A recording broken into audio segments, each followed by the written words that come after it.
Thank you. So, welcome in the orchestra building in Bruges.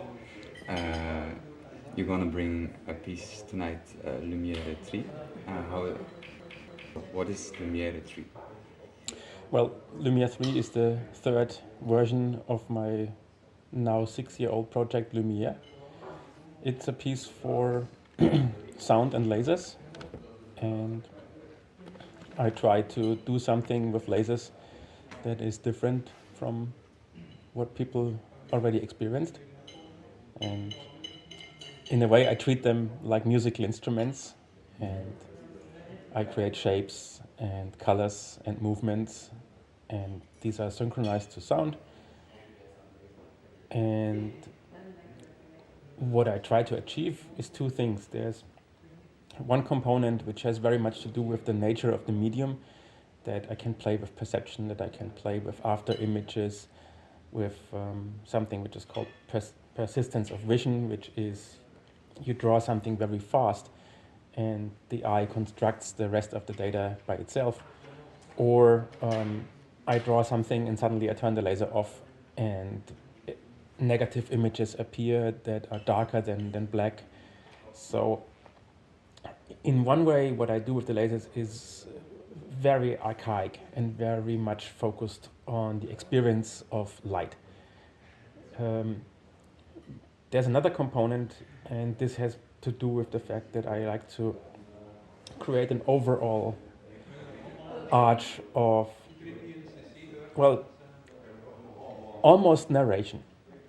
And I say almost narration because what I do is very abstract.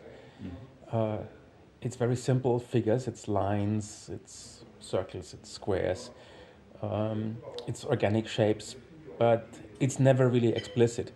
So it's not that you see, okay, here's a chicken running from the left to the right.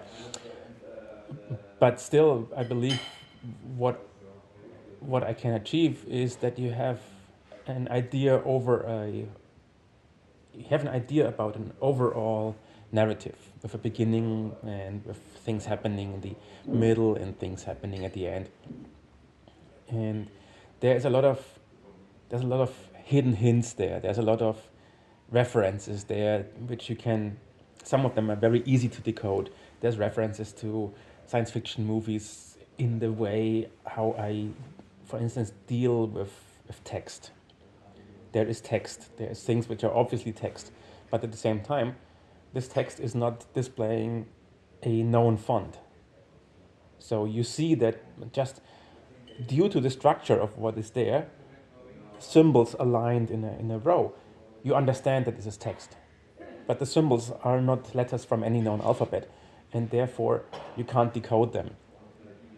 But combined with other elements, you get an idea that this is an explanation text, or this is a warning, or this is a headline. And our brain can do this because we are so trained by movies, by comics, by everything else, that we can decode even these very abstract figures. So a big topic of Lumiere 3 is language, and is symbols, and is communication. And in between these two extremes of narration and symbolic meanings and the pure experience of light, that's Lumiere.